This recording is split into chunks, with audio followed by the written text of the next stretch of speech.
Bonjour à toutes et à tous et bienvenue dans ce nouvel épisode spécial de Futura dans les étoiles. Je suis Franck Menant et nous nous retrouvons en ce mois de juillet pour parler du télescope spatial James Webb. Pour ne pas manquer notre prochain épisode sur les éphémérides du mois d'août, pensez à vous abonner sur vos plateformes audio préférées. Si vous êtes possesseur d'une lunette astronomique ou d'un télescope, il vous est sûrement déjà arrivé de programmer une soirée d'observation, mais de devoir l'annuler faute de météo favorable. Et oui, fichus nuages qui nous empêchent de voir les étoiles la nuit et nous ont fait rater plusieurs fois de beaux événements tels des éclipses de lune et autres pluies d'étoiles filantes. Ça sent le vécu. Rassurez-vous, les astronomes professionnels ont les mêmes problèmes que les amateurs. Et pour éviter ces déconvenues, le plus efficace, c'est de s'affranchir de l'atmosphère en plaçant son télescope dans l'espace. Ainsi, qu'il pleuve, qu'il vente ou qu'il neige sur Terre, cela ne posera aucun problème pour le télescope spatial. Dès les années 1960, la NASA a lancé en orbite une série de satellites dédiés à l'observation astronomique dans le domaine du visible et de l'ultraviolet. Les résultats encourageants de ces télescopes spatiaux convaincront les astronomes professionnels de lancer un projet de plus grande envergure.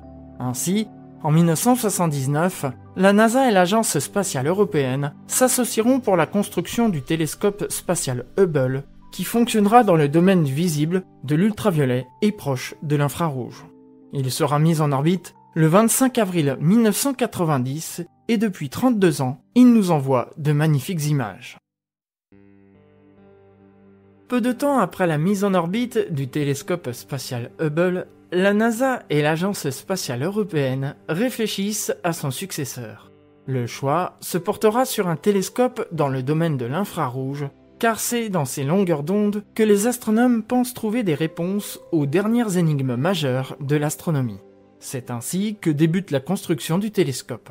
Prévu pour une mise en orbite en 2013, la date de lancement est de multiples fois repoussée jusqu'au 25 décembre 2021 où le télescope quitte enfin le sol grâce à Ariane 5. Ce nouveau télescope est bien plus grand qu'Hubble, le diamètre des miroirs faisant 6 mètres contre 2,4 mètres.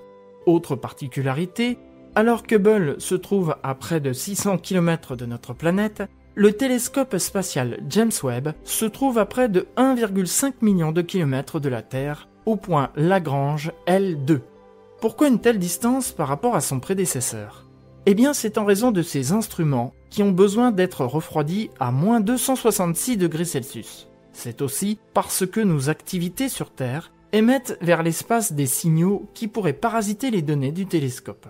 D'ailleurs, le télescope James Webb est équipé d'un écran qui masquera le Soleil, la Terre et la Lune afin qu'il n'interfère pas avec les données lointaines. Après une phase de test, le télescope spatial James Webb a envoyé sa première image époustouflante le 12 juillet avec un peu d'avance sur le calendrier prévu. Il s'agit de l'image la plus profonde de l'univers. Une fois les affinages terminés, il devrait être capable d'observer des objets apparus jusqu'à 250 millions d'années après le Big Bang, soit très peu de temps après la naissance de notre univers.